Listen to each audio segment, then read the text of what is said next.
Radha Madhava Kunja Bihari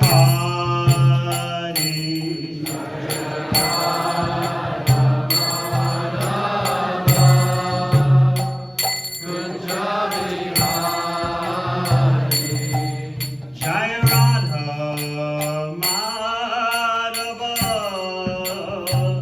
Kunja Bihari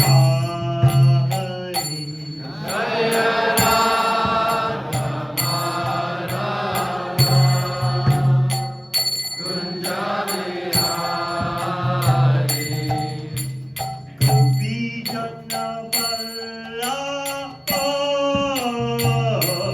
Girvarjari Gopi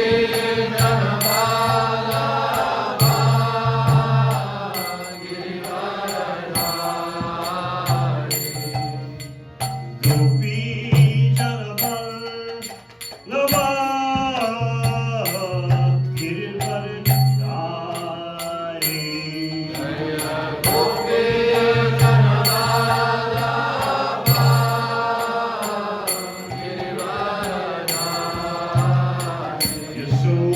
Yasodhanandana Vraja Janaranjana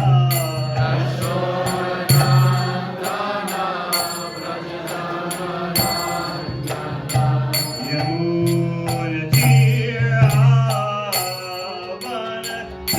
Vanachari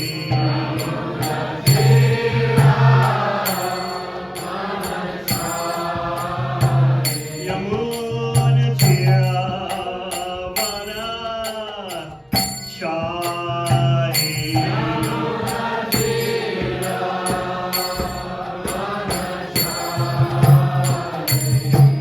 Jai Radha Madhava Kunja Bihari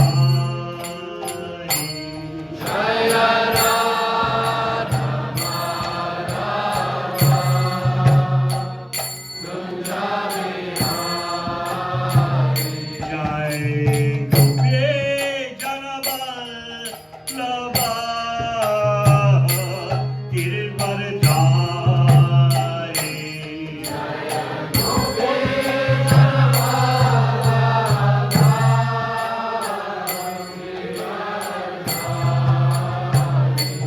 Jai Gopi Jana Vallabha Girvarjari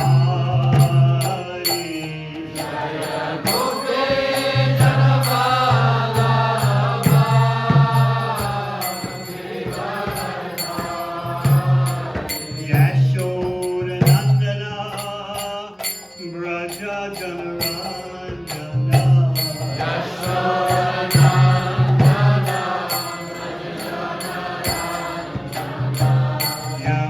Yamunatira Vanachari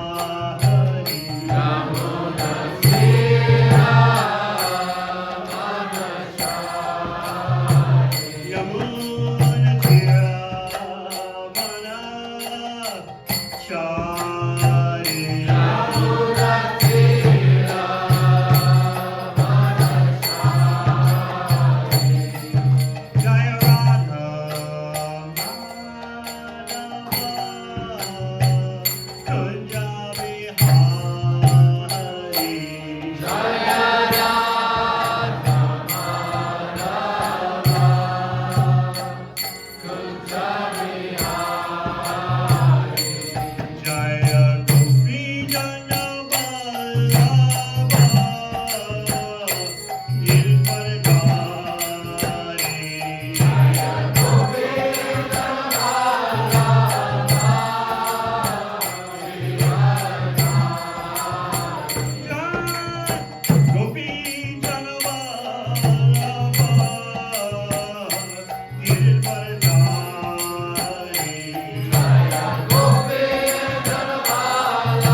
Bhakta Shri Srimad A.C. Bhakti Vedanta Swami Maharaj Srila Prabhupada Ki Jai Om Vishnu Bham Sapadaraj Kachaya Stot Edita Shri Srimad Bhakti Siddhanta Saraswati Prabhupada Ki Go Premanandi.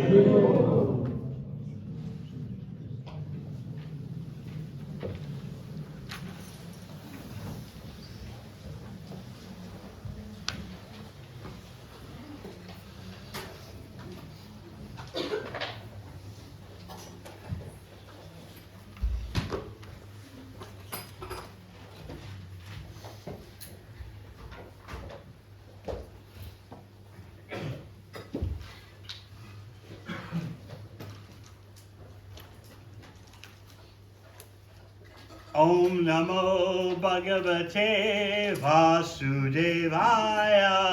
Om Namo Bhagavate Vasudevaya. Om Namo Bhagavate Vasudevaya. Om Namo Bhagavate Vasudevaya. Om Namo Bhagavate Vasudevaya.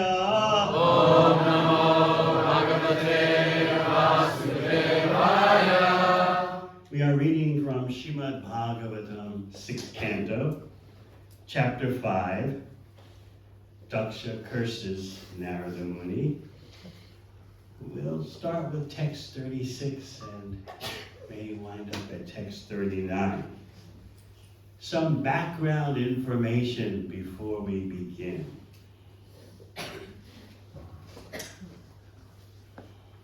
You're going to hear Daksha make 7 complaints against Narada Muni. If you truly understand the stature of Narada Muni, you would find Daksha's complaints, his accusations, to be wild. But remember, Daksha is no ordinary personality. He was so powerful that he was able to have the darshan, the audience of the Supreme Personality of Godhead, who ordered him to create progeny.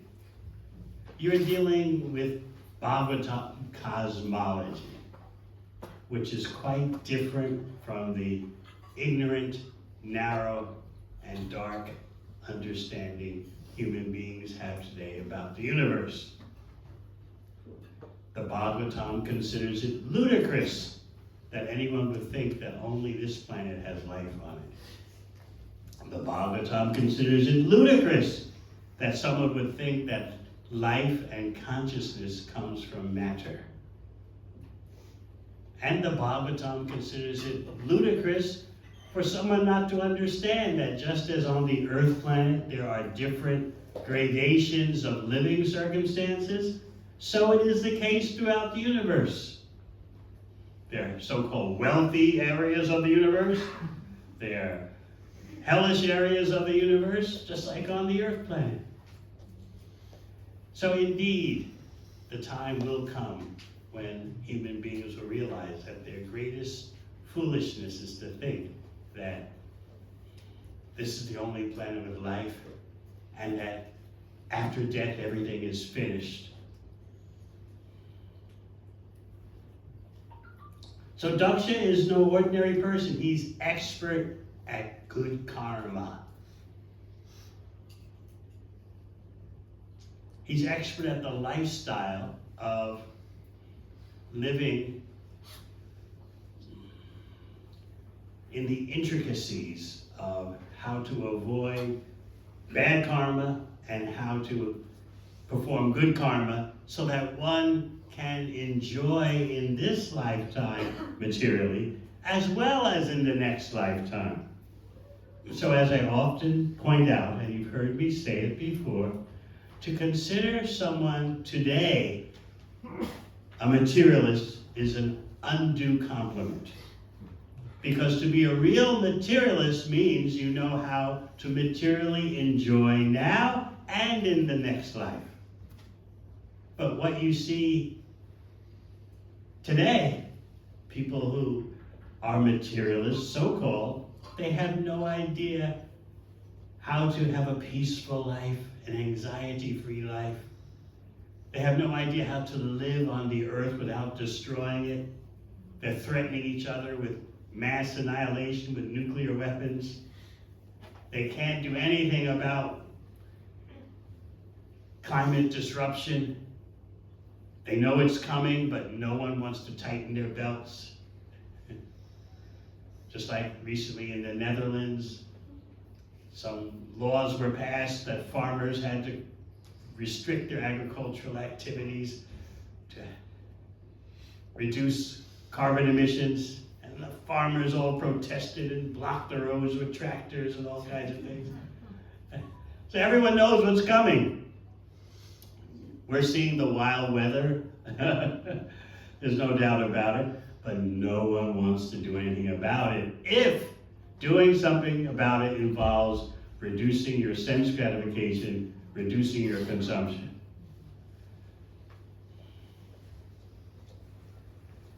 So, how can we call such people materialists? They don't know how to materially have sense gratification without destroying themselves. Whereas Daksha is expert at that. His very name means expert. How to do good karma, how to have a huge family, how to have wealth, and in the next life have the same thing.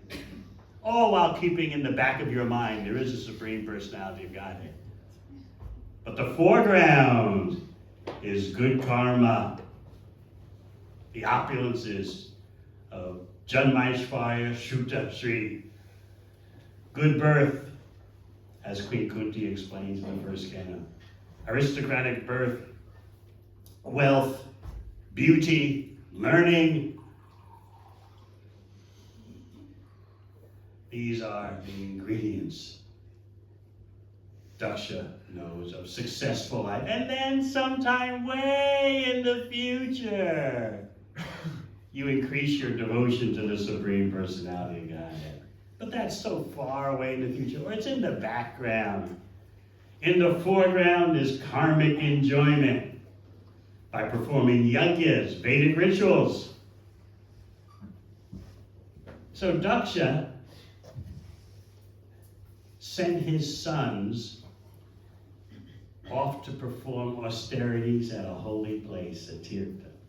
Because Daksha understood, I want my boys to become powerful householders, expert at good karma, expert at material enjoyment. And so I know that in order for that to happen, first they have to do some austerity. This is a materialist. This is a real materialist.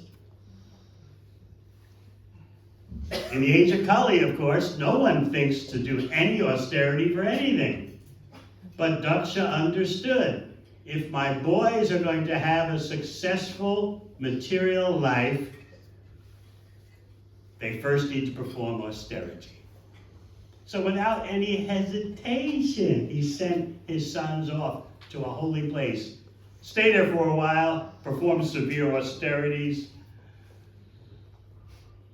and then come back empowered to create nice material household life with a bit of puja, a bit of bhajan, a bit of acknowledgement of devotional service in the background, not too much.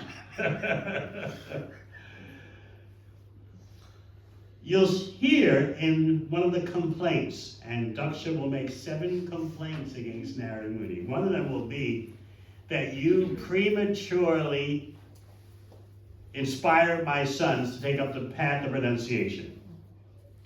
And we all know, he'll say, that in order to effectively renounce, which is something that should happen in life way down the road, maybe next life. But in order to do that, first you have to go through material enjoyment. Otherwise, the renunciation, the detachment will be premature.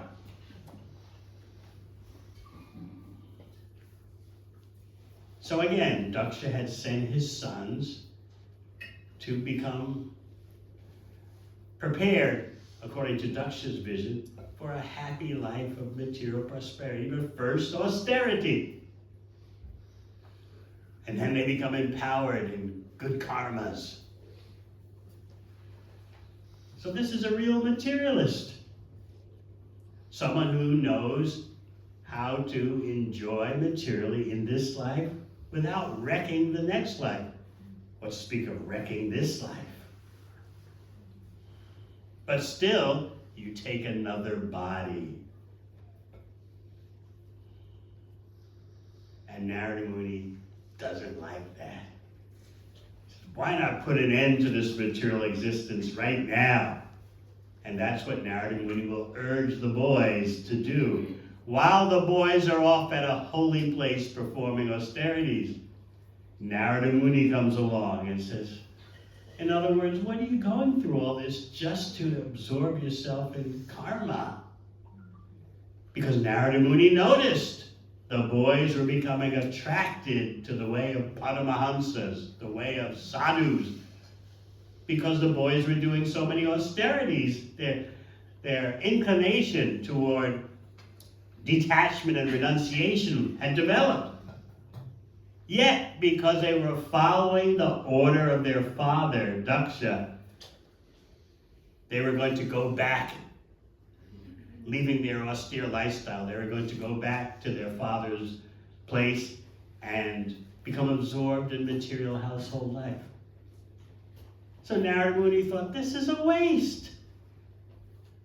Number one, these boys have developed an inclination towards a life of detachment, the life of the Paramahamsa. Number two, why should they squander all the results of their austerities just to immerse themselves in material household life? And who knows when they might ever emerge from that. It's not a given that you just get into it and then you get out of it. Narada Muni will point out, this is a common fallacy. The path of karma is very intricate. There are many pitfalls. You don't know where you're going to wind up because material nature is very complex. And even though you're doing the path of good karma, mistakes can happen. Just like you read in the Krishna book about Maharaja Riga. A slight mistake and his karma was turned upside down. So Narada Muni is being so compassionate. He's being so merciful to rescue these sons of Daksha from squandering their austerities in such a way that they would immerse themselves in material household life and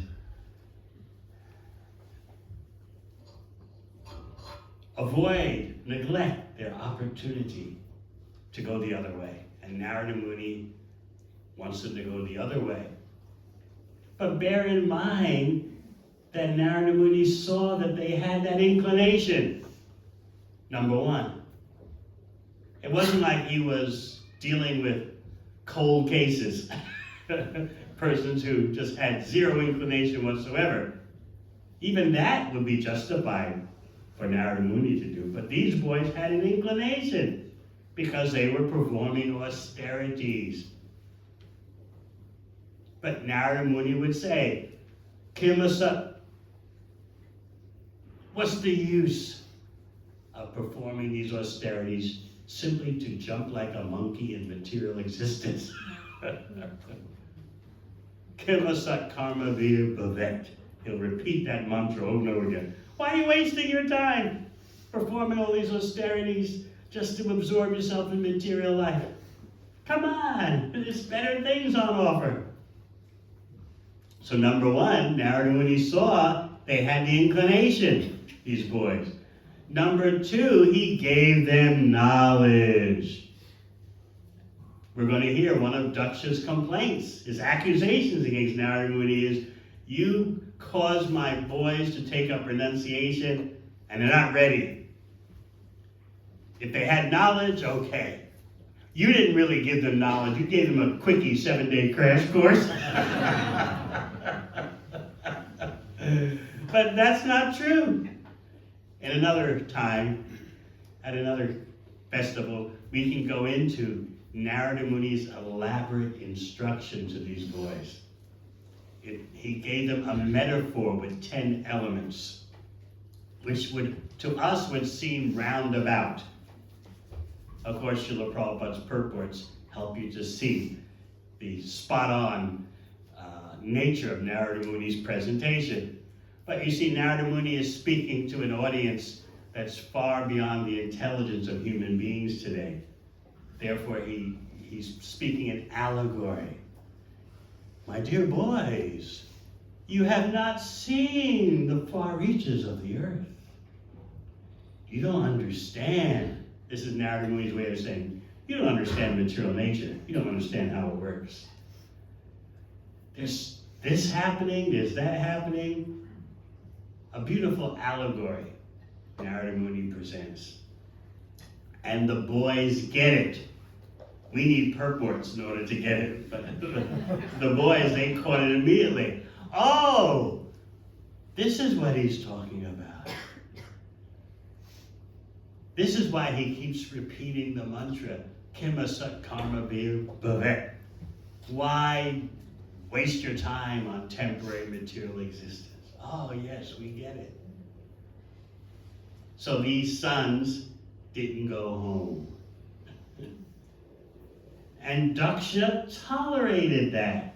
His first batch of sons, and don't hold it against Daksha that he was able to have so many sons, just because people today practically, if they have 1 or 2 children at that, they think it's a great accomplishment. But Daksha, with more powerful consciousness, was able to have more children. So his first batch of sons went off with Narada Muni. They left material existence. They didn't come back home to engage in material household life as Daksha wanted. Now bear in mind that Daksha has nothing against the Supreme Personality of Godhead and Bhakti. It's just that he thinks that's something way down the road. Maybe when you're old and broken down. But for now, my boys are in the peak of their health and maturity. They should just absorb themselves in good karma. But Narada Muni disagreed. These are fine boys, suitable candidates for renunciation. They're already attracted to being a Paramahansa. And then I'll give them knowledge. And in this way, with the knowledge, they can detach themselves effectively. So, as I said, it was a beautiful allegory that Narada Muni presented to the boys. You don't understand. Listen to this. And the boys caught it. And they didn't go home as their father intended. The father intended, as we said, do your austerities. He understood that much.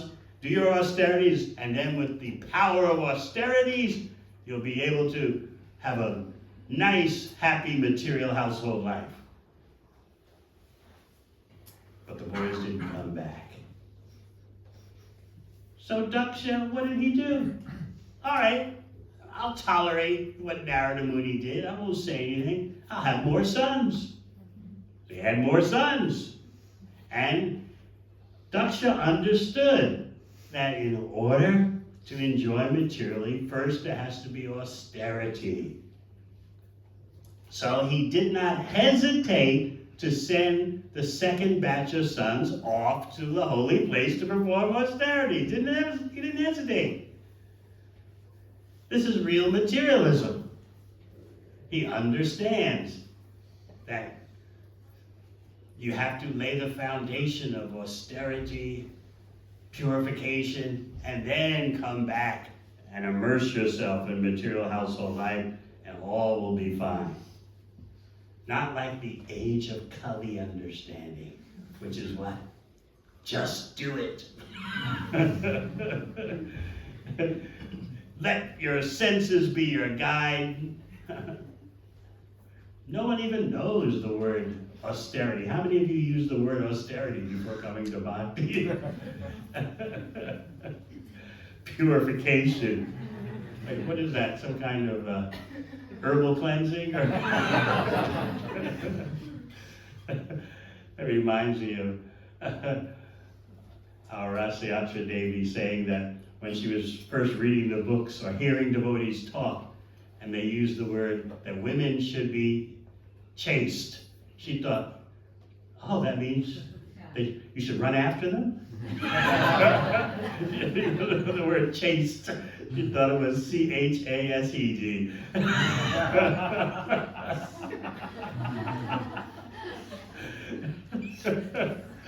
This is the age of Kali. Just like when I was first reading Bhagavatam, I was not associating with devotees. I thought they were strange. But I love the books. So I kept reading how you're supposed to offer your food to Krishna and take the remnants. So I figured out what that meant. I thought, it means you cook up a pot of food, you offer it to Krishna, and then you throw all the food away, and whatever clings to the bottom of the pot, the remnants, that's what you eat.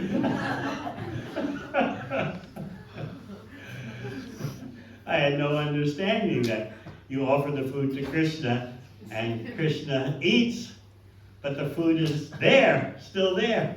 So I thought, who's going to do this? Cook up a pot of food, offer it to Krishna, then throw out the food, and whatever clings to the bottom of the pot, because I was taking the word remnants literally. Brilliant scholarship.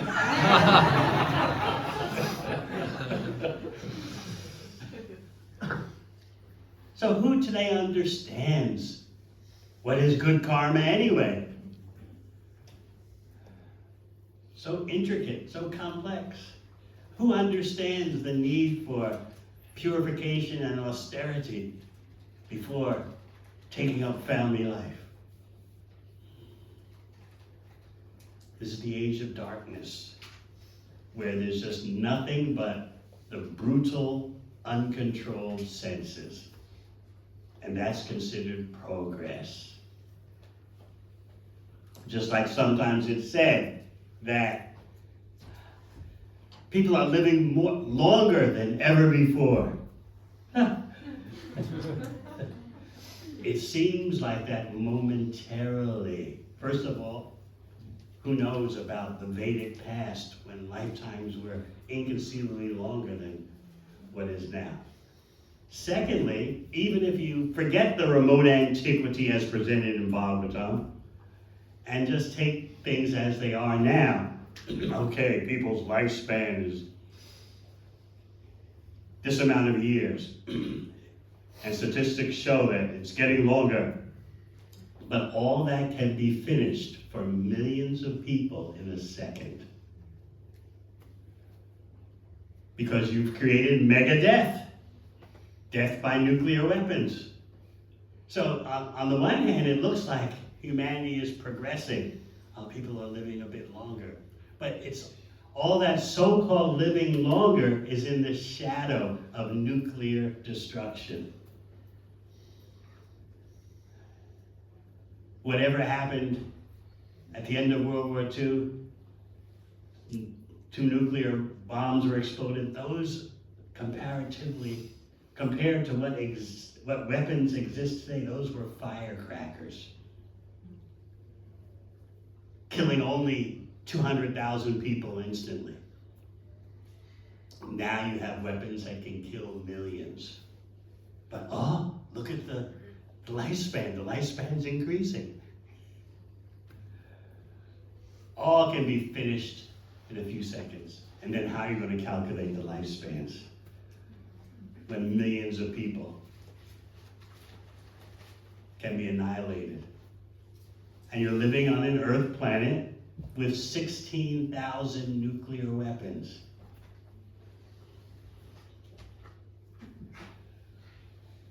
So again, human beings today have no idea how to enjoy even material life. So we give them undue honor by calling them materialists.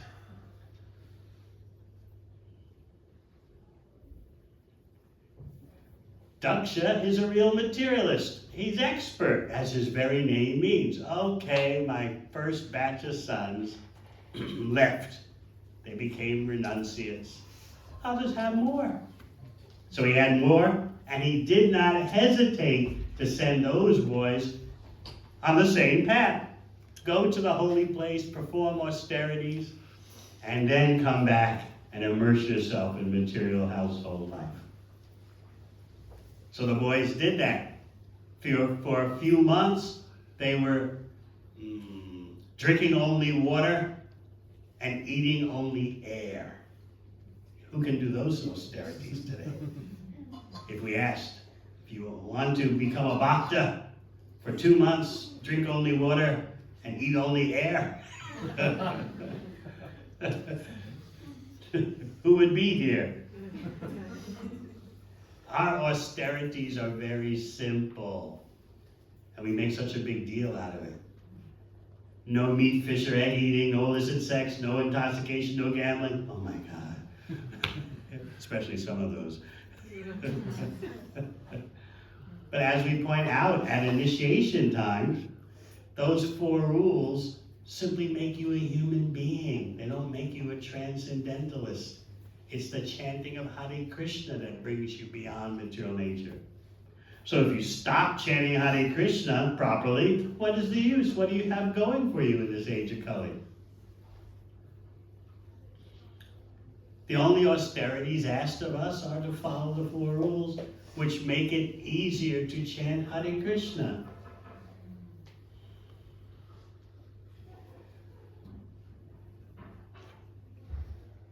Lord Chaitanya's Sankirtan movement is the sound incarnation of Krishna. If you're not tuning into the sound, how can you be part of that mission? How can you be part of that?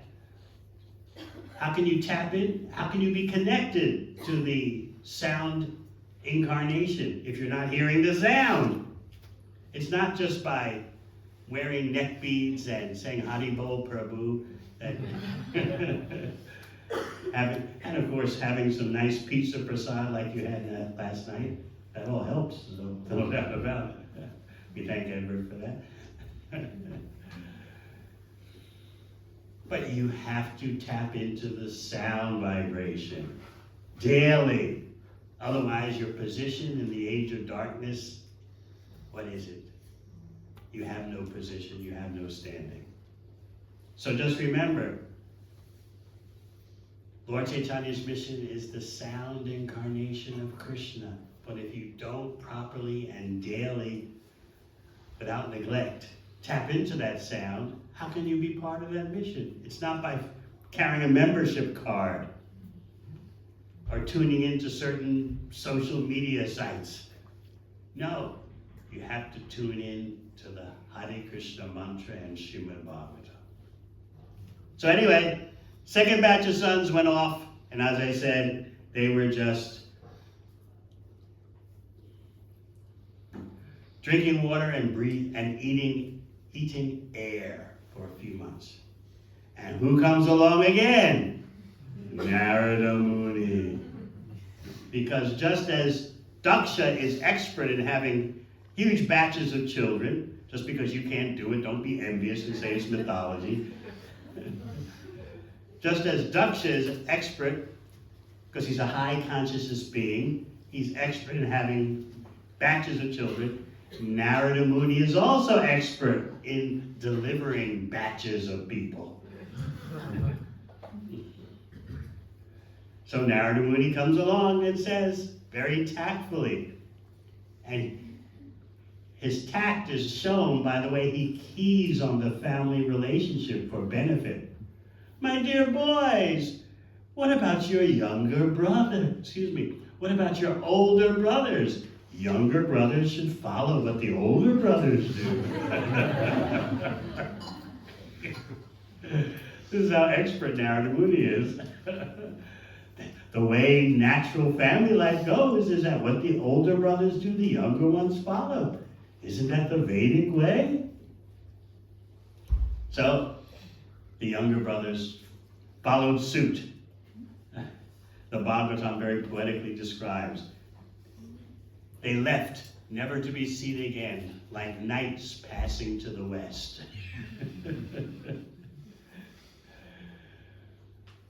Now we're at the crucial point where Daksha loses it. His lips are trembling. He's almost fainted from lamentation. Has that ever happened to you? You almost faint from lamentation? Daksha feels, I've been tolerant. I lost one big batch of sons. I didn't say anything. I just went ahead and propagated more children. And they're gone too. Who is this Narada Muni? How dare him? So he makes 7 complaints against Narada Muni, 7 accusations, some of which we'll go over today, some tomorrow, and some Monday. So just visualize in your mind someone fainting from lamentation, their lips trembling with rage. And with that picture in your mind, we can chant today's verse, text 36. Shri Daksha Vacha, Shri Daksha Vacha, Aho Asado Sadunam, Aho Asado Sadunam, Sadhu Lingena Nastvaya, Sadhu Lingena Nastvaya, Asadva Karya Bhakunam, Sadvakarya Bhakanam, Bhikshur Marga Pradarshitaha, Bhikshur Marga Pradarshitaha, Aho Asado Sadunam, Aho Asado Sadunam, Sadhu Lingena Nastvaya, Sadhu Lingena Nastvaya, Asadva Karya Bhakanam, Sadvakarya Bhakanam, Bhikshur Marga Pradarshitaha, Bhikshur Marga Pradarshitaha, Aho Asado Sadunam, Aho Asado Sadunam, Sadhu Lingena Nastvaya, Sadhu Lingena Nastvaya, Asadva Karya Bhakanam, Sadvakarya Bhakanam, Bhikshur Marga Pradarshitaha, Bhikshur Marga Pradarshitaha, Aho sadhu sadhunam, Aho Asado Sadunam, sadhu lingena nastvaya, Sadhu Lingena Nastvaya, sadvakarya bhakanam, Sadvakarya Bhakanam, bhikshur marga pradarshitaha, Bhikshur Marga Pradarshitaha, Aho sadhu sadhunam, Aho Asado Sadunam, Sarvangena Nastvaya, Sadhu Lingena Nastvaya, Asatvakarya Bhakanam, Sadvakarya Bhakanam, Marga Pradashita, Bhikshur Marga Pradarshitaha, Vaishnavis. Aho Asado Sadunam, Sadhu Lingena Nastvaya, Sadvakarya Bhakanam, Bhikshur Marga Pradarshitaha, Aho Asado Sadunam, Sadhu Lingena Nastvaya, Sadvakarya Bhakanam, Bhikshur Marga Pradarshitaha, Aho Asado Sadunam, Sadhu Lingena Nastvaya, Sadvakarya Bhakanam, Bhikshur Marga Pradarshitaha, Shri Daksha Uvacha. Shri Daksha Uvacha. Prajapati Daksha said, Prajapati Daksha said, Aho asado, O Sadhu, O greatly dishonest non-devotee, O greatly dishonest non-devotee, sadhuna, Sadhuna, of the society of devotees and great sages, of the society of devotees and great sages, sadhulingena, Sadhu Lingena, wearing the dress of a saintly person, wearing the dress of a saintly person, na, unto us, unto us, tvaya, by you, a sadhu, a dishonesty, a kari, has been done. Our bakana, of poor boys who were very inexperienced. Bhiksho marga, the path of a beggar or mendicant sannyasi. Pradarshita, shown. Prajapati Daksha said, Alas, Narada Muni, you wear the dress of a saintly person, but you are not actually a saint. Indeed, although I am now in Grihastha life, I am a saintly person. By showing my sons the path of renunciation, you have done me an abominable injustice.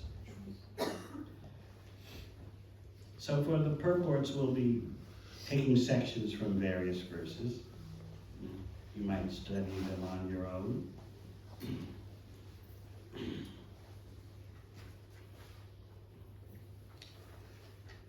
So Prabhupada, in the purport, writes that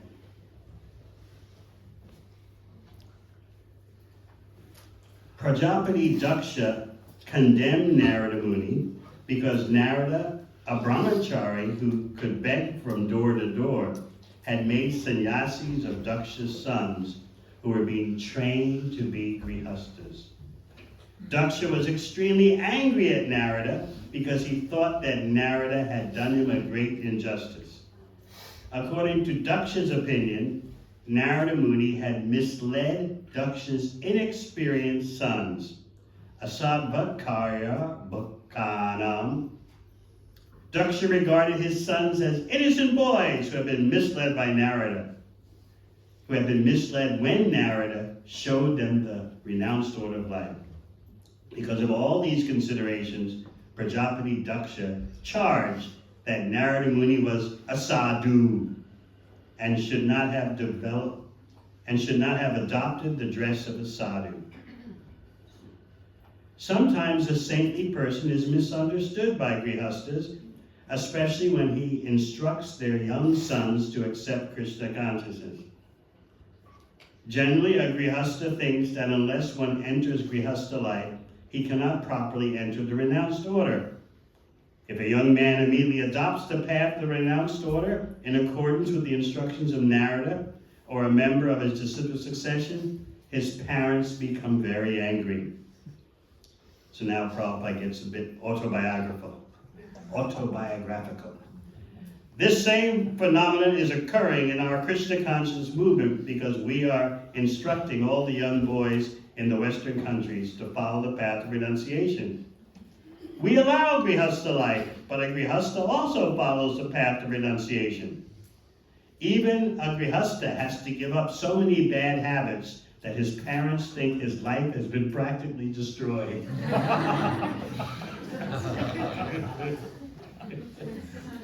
We allow no meat eating, no illicit sex, no gambling, and no intoxication. And consequently, the parents wonder how, if there are so many no's, one's life can be positive.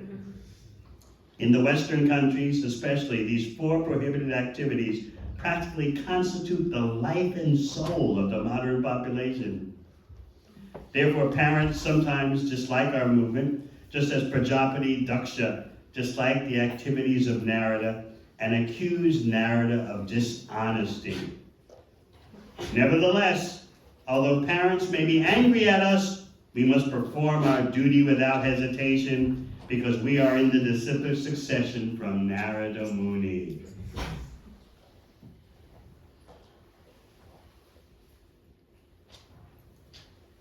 People addicted to householder life wonder how one can give up the enjoyment of grihastha life, which is a concession for sex enjoyment, simply to become a mendicant in Krishna consciousness.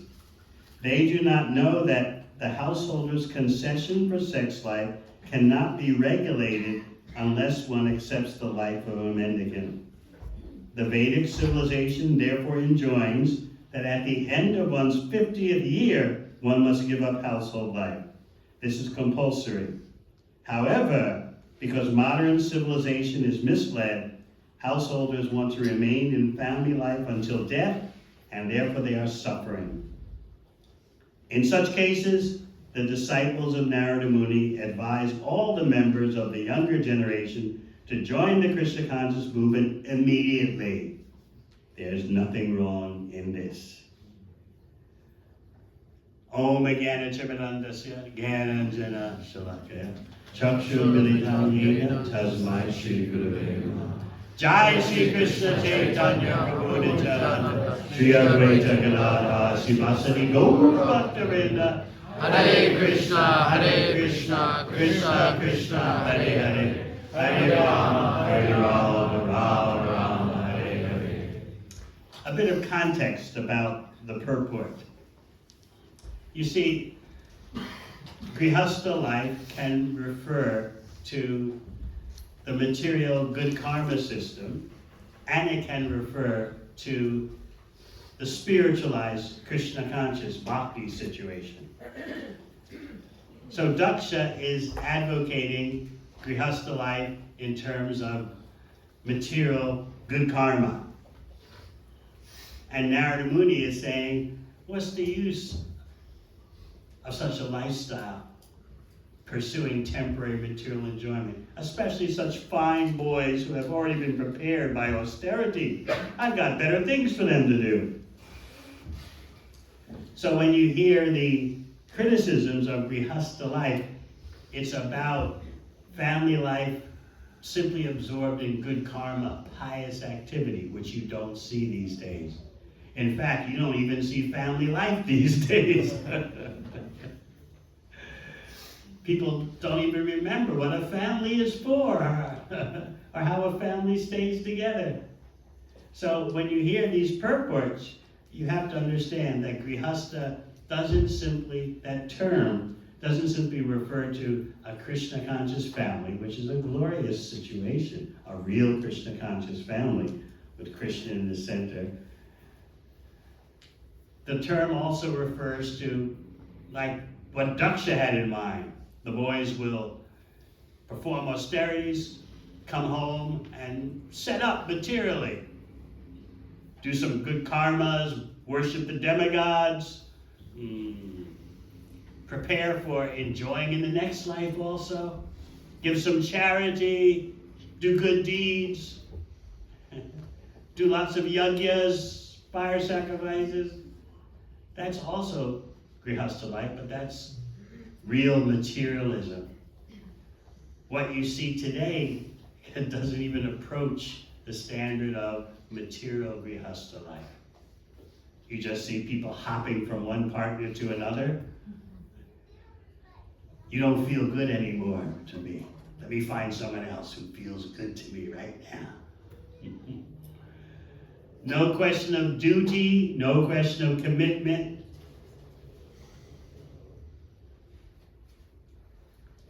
This is the darkness of the age of Kali. So bear that in mind when you hear the term grihastha used in the translations and purports. It can have two levels.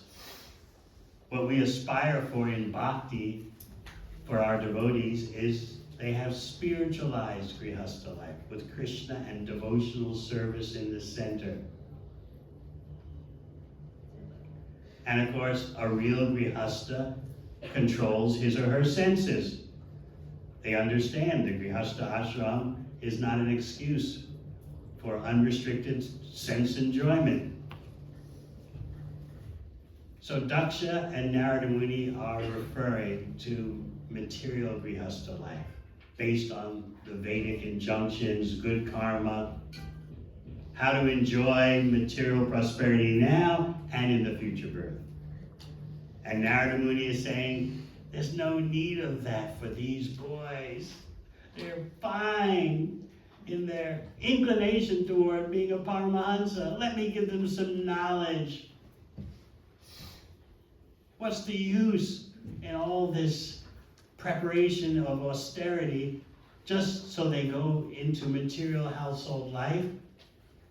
Jump like monkeys in the temporary material world? What's the use of all that? I've got better things for them to do. But as you hear, Daksha doesn't agree. And therefore he's hurling these insults at Narada Muni, which are actually quite offensive. This is heavenly planets life. That although the demigods, the devatas, are all devotees of Krishna, they're attached to material enjoyment. And that blinds them, just like in the case of Indra. So, enraged, Prajapati Daksha is accusing Narada Muni in such an offensive way. Aho asado, you non-devotee, you dishonest person. You pretend to be a saint, but you're not at all. Actually, I am the saint. I am a Grihastha saint. Why? I do all the good karmas. I do all the yajnas, the sacrifices, the sacrificial ceremonies, all the rituals, so that there'll be material prosperity now and in a future birth. So I am actually the real standard. But you, Narada Muni, have shown my sons the path of renunciation. You have done me a personal, abominable injustice. In other words, Daksha is quite convinced that he's doing the right thing. But Narada Muni has impeded progress. In fact, Narada Muni has, as you say, thrown a spanner in the works. And so therefore, remember, Daksha is trembling. He's almost fainted with lamentation. His lips are trembling with rage. Have you ever gotten that angry? Your lips. Who's gotten that angry? Raise your hand. Really? Prema Lahari? Anyone else got so angry that lips are trembling? Yes. Huh? You also? Not trembling, but I can move it. I couldn't. And who's almost fainted from lamentation? So this is the consciousness that Daksha is in as he hurls these insults, which are quite offensive. So we'll go to text 37. Bear in mind, Daksha considers Narada Muni to be an offender. In so many words, he's saying, I know of the happiness of material household life is temporary, but you should tolerate it. You should tolerate letting people get into it, you know? I know it's all an illusion. Daksha knew that. We all know it's temporary, it's a phantasmagoria, but anyway, Narada Muni, just tolerate these things going on. Just let it be. And when the time is right, you know, the boys will come out of it. Who knows, maybe in 10 million births, but anyway, they'll come out of it in due course of time. But Narada Muni said, oh, once they go into that hole, who knows when they re-emerge again. I've got to strike now, taking advantage of their inclination toward Paramahansa life. So this is an important point. You're envious, Narada Muni, Daksha is saying.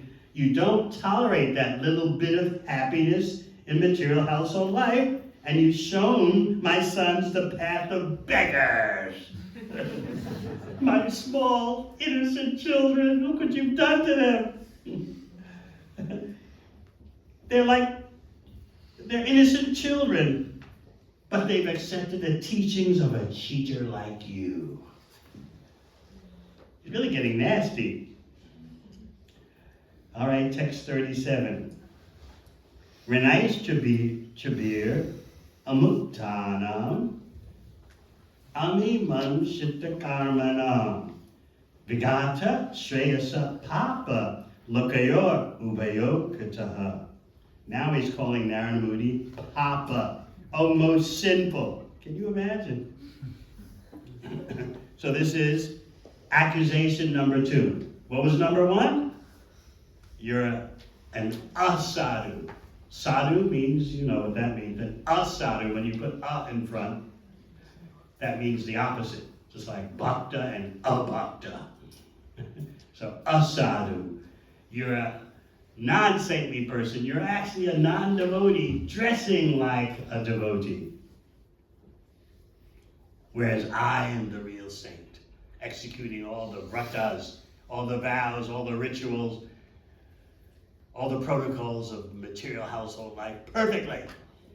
There'll be good karma as a result. But you pretend to be a devotee. You're nothing. In fact, you're an offender. So now we're on accusation number 2. That you have induced my boys to neglect their debts. And this is a very important point. Although not understood in the age of Kali, in the present all-pervading darkness, still you see that there's this conception that you have material obligations that are foremost. And even though those material obligations can impede your spiritual life, don't worry about it. Material obligations come first, and spiritual obligations last, if it's at best. You'll find this consciousness is still there in India today because they understand that there's nothing free in the universe. Everything is tied to something else. But the Western attitude is, it's just me and my senses, that's all. My only debt, my only obligation is to what? My senses. How do my senses feel now? How do your senses feel to you? That's what it's all about. But in a real human civilization, if you're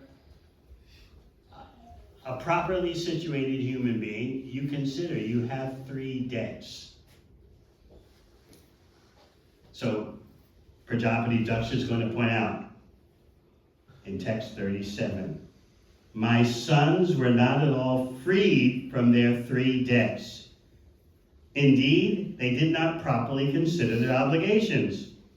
O Narada Muni, O personality of sinful action, you have obstructed their progress toward good fortune in this world and in the next, because they are still indebted to the saintly persons, the demigods, and their father.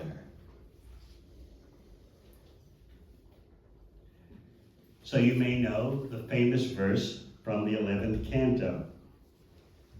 Devashi bhutaptaninam patrina naking karonayam rinicharajam sarvatmanaya sharanam sharanyam gato mukundam parirityakatam. Every human being has debts. Devarshi, Deva means to the demigods, the Devatas. Rishi means to the great sages. Bhuta means to living entities in general. The cows, the bees, all these living creatures that help your life. You're indebted to them. Apta. Apta means friends and relatives. Of course, people these days are increasingly alone. But in a real human civilization, you're embedded in a network of extended family relationships, just like you read about at the beginning of Bhagavad Gita. Arjuna was not concerned with fighting his own primary family members. He considered anyone in the extended kinship system to be family. second, third, fourth, fifth cousins, so on and so forth. So according to the Vedic system, Devarshi Bhutapta, the demigods, the rishis, why the rishis give you knowledge? The demigods control the forces of nature. If you ignore them, you either get no rain or get too much rain. People consider that, oh, that's very primitive. Indigenous knowledge. Unscientific. What else? Upta, friends and relatives. Increasingly these days, statistics show, human beings in the first world have less and less real friends. What is a friend according to today's standard? Who knows? Facebook. That's right. That's a real friend, a friend indeed.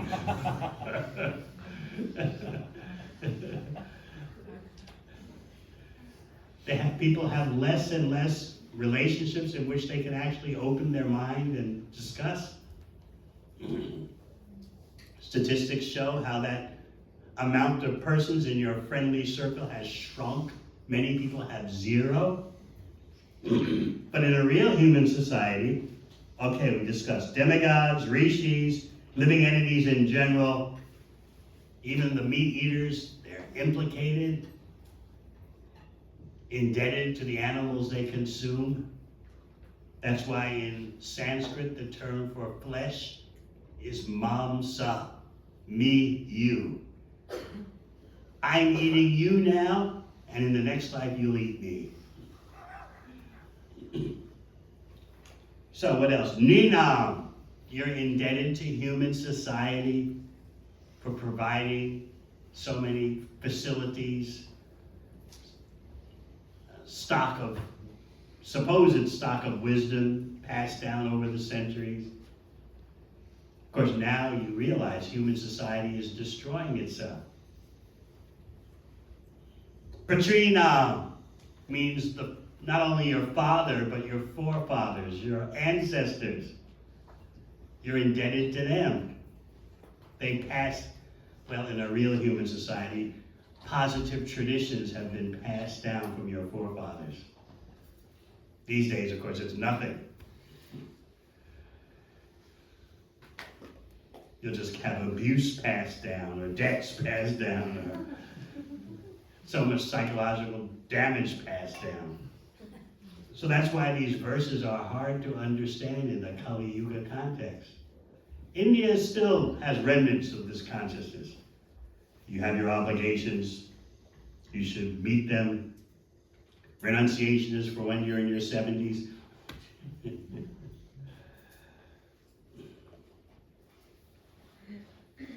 So Daksha is particularly focusing on 3 debts.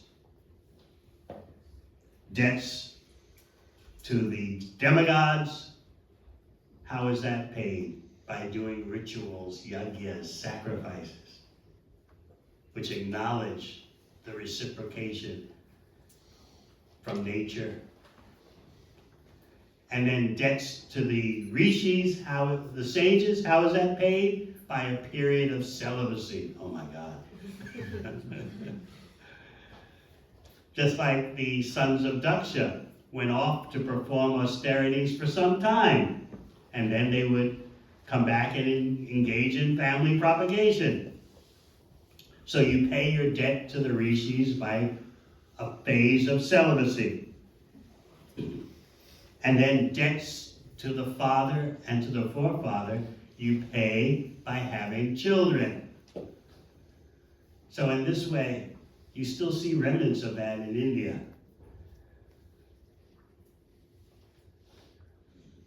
The system of obligation and duty, which is zero in the Western world. Again, what's the duty for in the Western world? Who knows? Individuality. Huh? Individuality.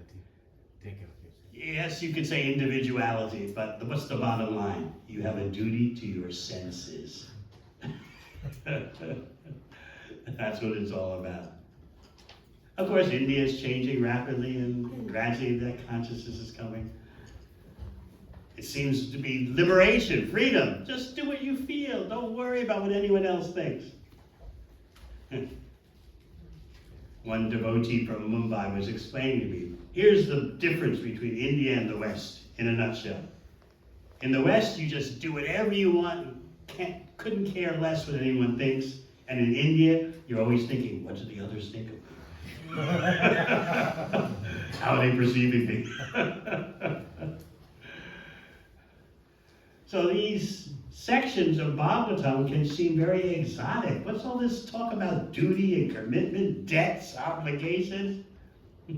When you're a monkey of Kali Yuga, you just, free, no obligations. Yeah, I promised you, but that was last year. Circumstances change.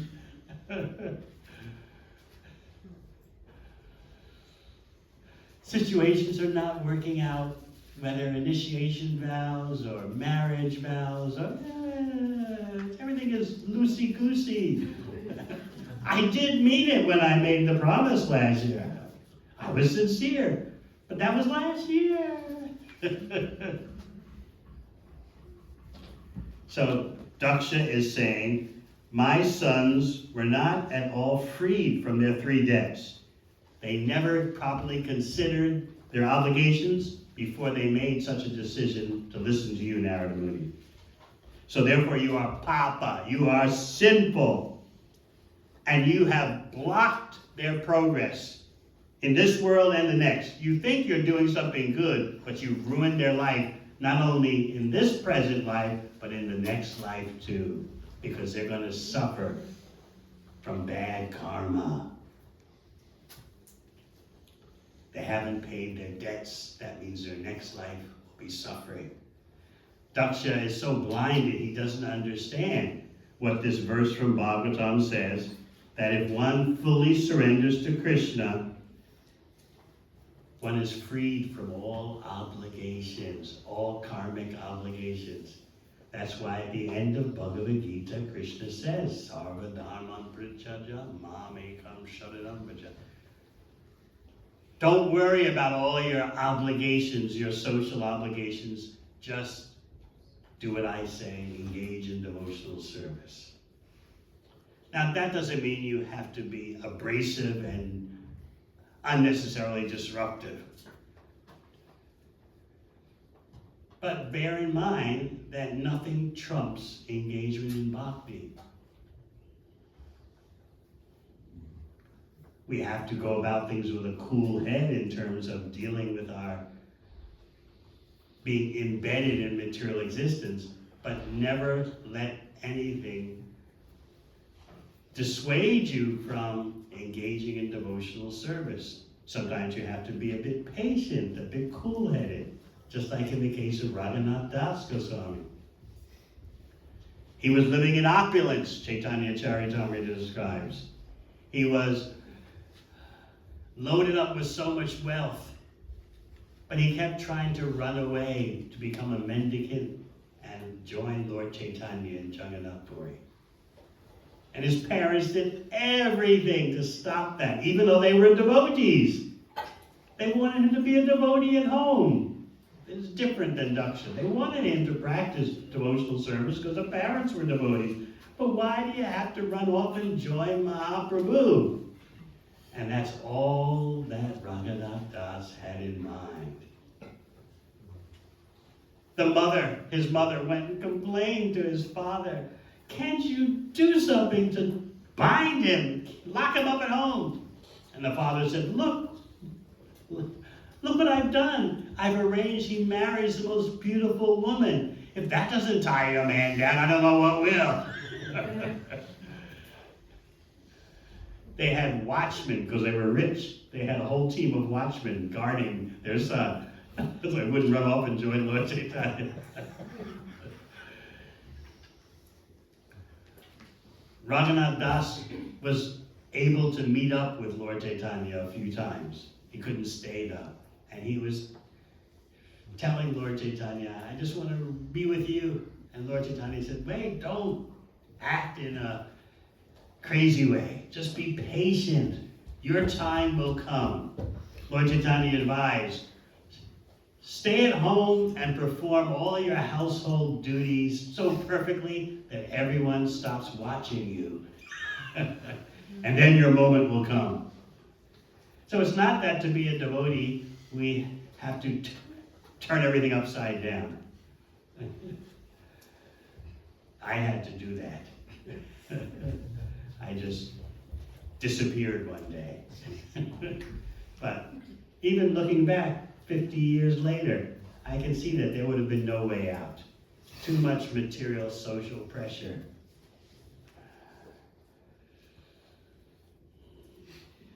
There would be no negotiation possible. I think you heard when Shesha Prabhu was here, how he described that he had a long talk with his father and explained why he wanted to do what he was doing, and his father reluctantly agreed. In my case, one day I just disappeared without telling anyone. So as I said, looking back, in my situation, I could see there was no other choice. Too much social pressure, too many social expectations.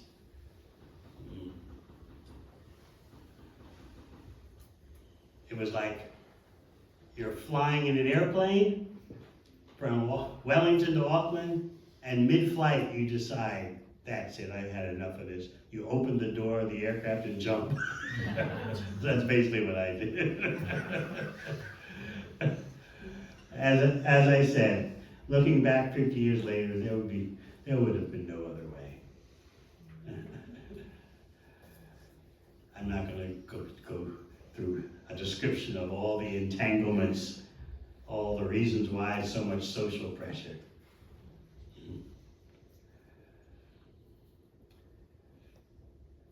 So in this way, Narada Muni did not urge the boys in an undue way. He first gave them knowledge. He noted, as we said, they already had the inclination, and he gave them the knowledge. Sometimes Narada Muni gives knowledge to persons who have no inclination. But in this case, the boys had an inclination, and they had the full knowledge given by Narada Muni. But Daksha doesn't understand the final decision of the Shastras. Abandon all varieties of what you think is Dharma and just surrender to Krishna. So Daksha is advocating material grihastha dharma. And Krishna at the end of Bhagavad Gita says, that is not the final conclusion. That's not the final decision.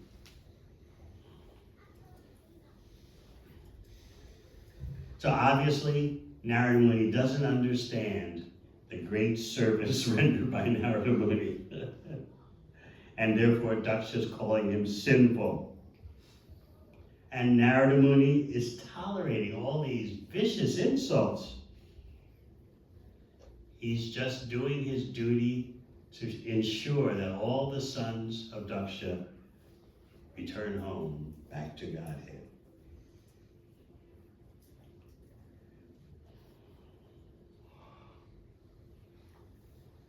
It's not that their next life is ruined. Their finished material existence.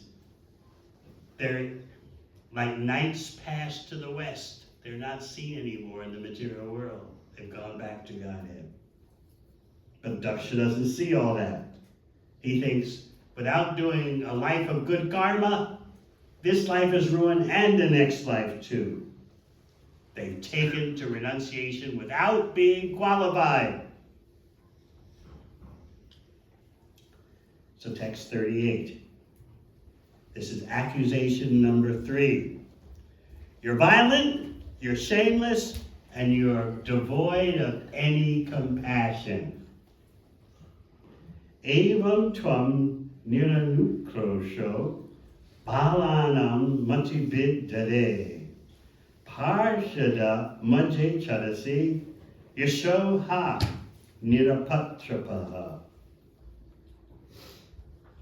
Prajapati Daksha continued, thus committing violence against other living entities and yet claiming to be an associate of Lord Vishnu, you are defaming the Supreme Personality of Godhead.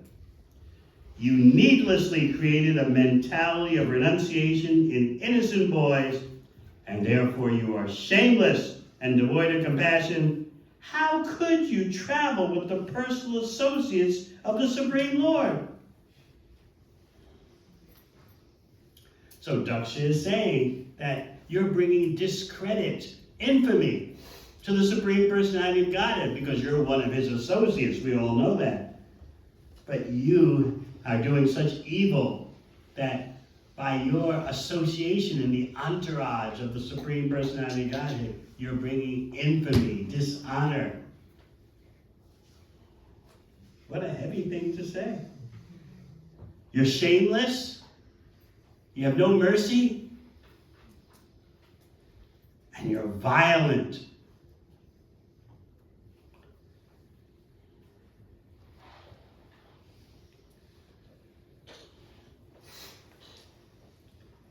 So obviously, Daksha doesn't appreciate what Narada Muni has done. He considers it to be evil. No compassion. You spoil the intelligence necessary to perform karmas according to the Shastras. And you have ruined the fame of the Supreme Personality of Godhead. You're bringing dishonor to the Lord's entourage. I know you're a personal associate of the Supreme Personality of Godhead. Daksha knew that. And therefore you should think thrice about how you are bringing such a bad reputation to the entourage of Lord Vishnu. Your activities are without compassion and you have no remorse. You feel no guilt about it. You betrayed my trust.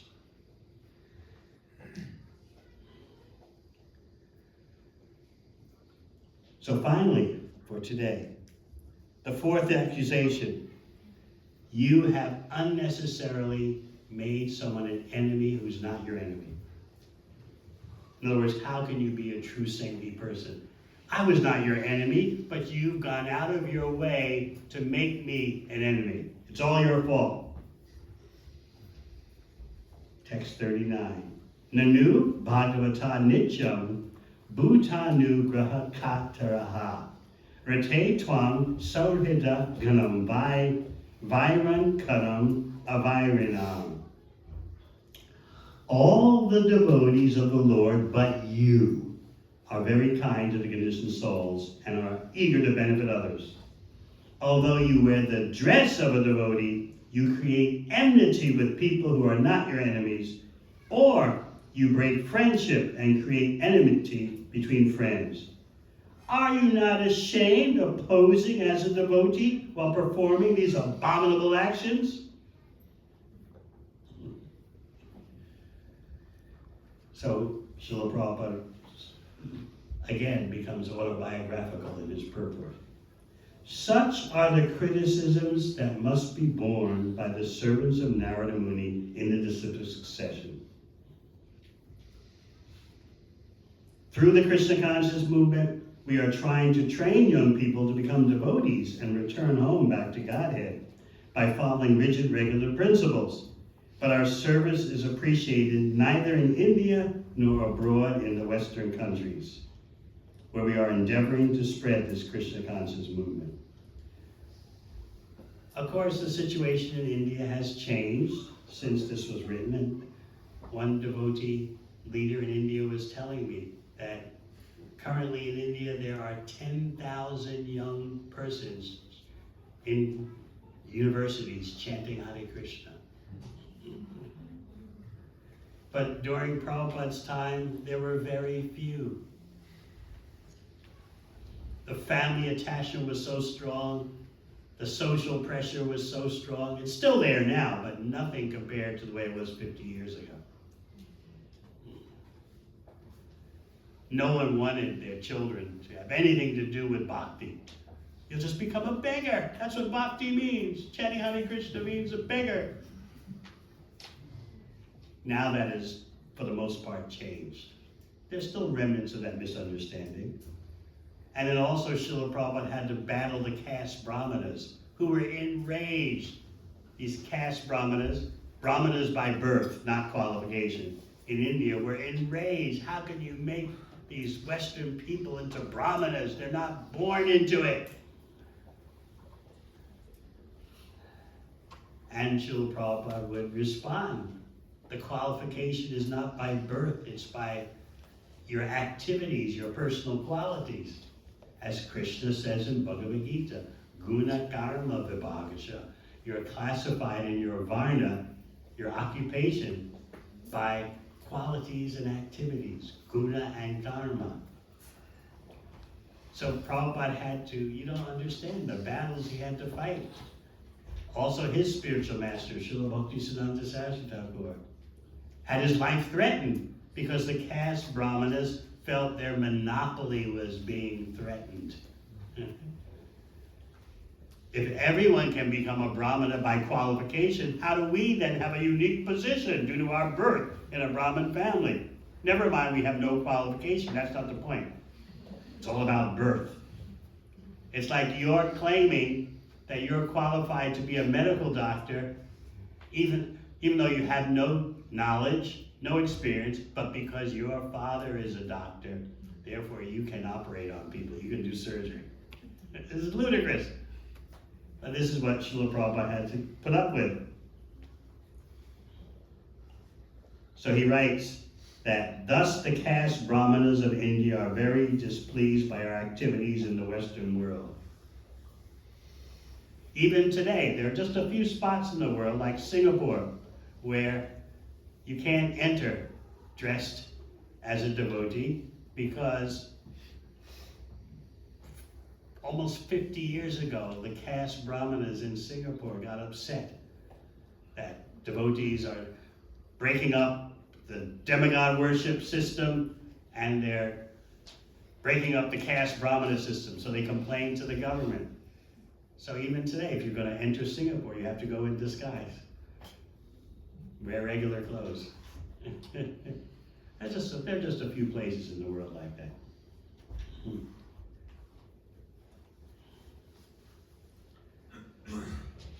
So Prabhupada concludes the purport by saying, we have no business creating enemies, but the process is such that non-devotees will always be inimical toward us.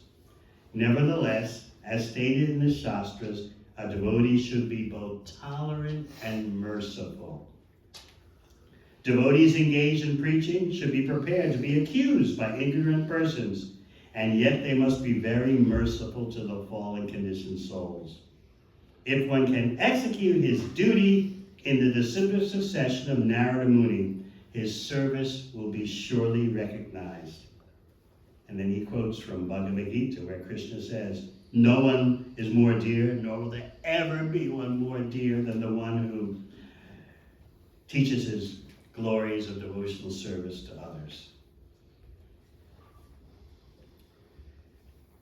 So finally, Narada Muni is saying Daksha is saying to Narada Muni, you are a Sojata Ganam, a breaker of friendship. You're disrupting the friendliness, the harmony of family life. Therefore, you've become an enemy who's created enmity and created enemies within my family.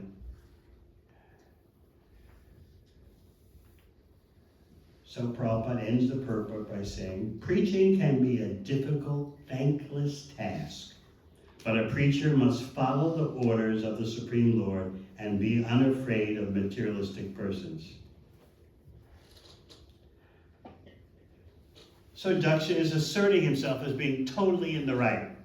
I've shown you friendship, Narada Muni, but you have broken friendship with me. You're violent. You have no compassion. No consideration. You've gone out of your way to disrupt my family affairs.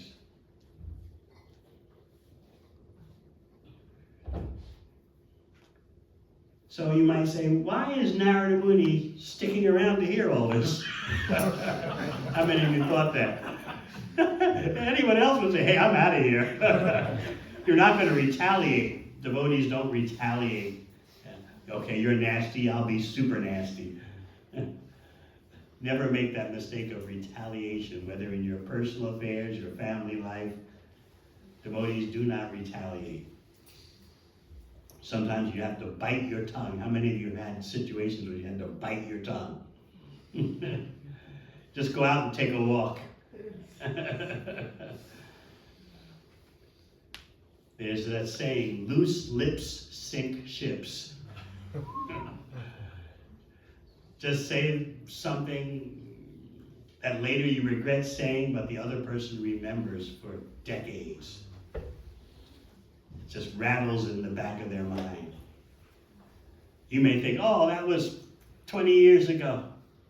But no, it just reemerges from the back of their mind. I remember 20 years ago when you said such and such.